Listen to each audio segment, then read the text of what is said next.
Workers జీతాలను పెంచాలి, సులభ వర్కర్స్ జీతాలను పరిష్కరించాలి, సులభ వర్కర్స్ సమస్యలు వెంటనే ఇవ్వాలి, సులభ వర్కర్స్ బోనస్లు ఇవ్వాలి, సులభ వర్కర్స్ బోనస్లు రక్షించాలి, సులభ ఇంటర్నేషనల్ సులభ వర్కర్ల దోపిడీని, సులభ వర్కర్లపై దోపిడీని, సులభ యాజమాన్యం సులభ వర్కర్లపై దోపిడీని పెంచాలి, పెరిగిన పెంచాలి సులభ వర్కర్ల జీతాలను.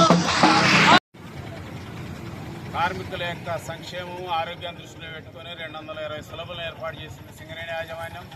దీని ఖర్చులు, భూమి, నీరు, కరెంట్ అంతా కూడా సింగరేణి యాజమాన్యం భరిస్తూ ఉంది. దీని మెయింటెనెన్స్ కేవలం మెయింటెనెన్స్ కోసమే సులభ ఇంటర్నేషనల్ సంస్థకి ఇచ్చింది.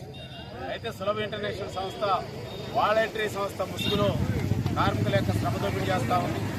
ఒక్కొక్క సులభకు 9,000 రూపాయల చొప్పున కమిషన్ తీసుకుంటా ఉంది.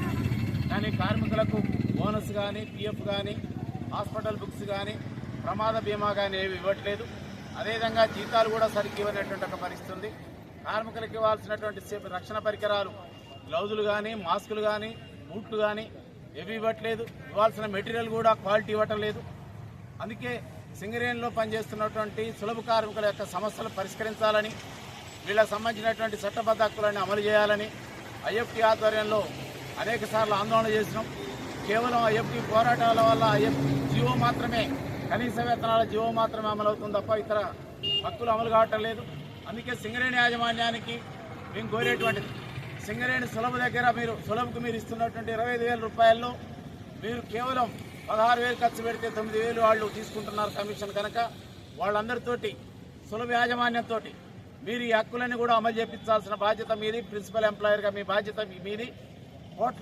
వేల కోట్ల టర్నోవర్ కలిగి అదేవిధంగా లాభాల బోనస్ ఇస్తున్నటువంటి సింగరేణి సంస్థలో సమాజంలో ఎవరు చేయలేనట్టు పనిచేస్తున్నటువంటి సులభ కార్మికులకు కనీస హక్కులు అమలు చేయలేనటువంటి దౌర్భాగ్య పరిస్థితిలో సింగరేణి ఉంది.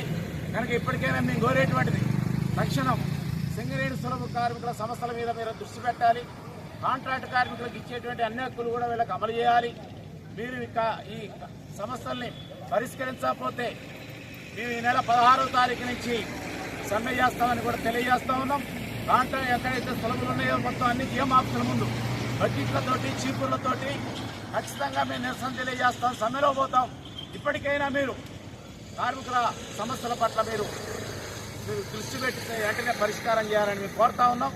లేకపోతే వచ్చే పరిణామాలకు మీరే బాధ్యత వహించాలని కూడా సింగరేణి యాజమాన్యాన్ని హెచ్చరిస్తా ఉన్నాం.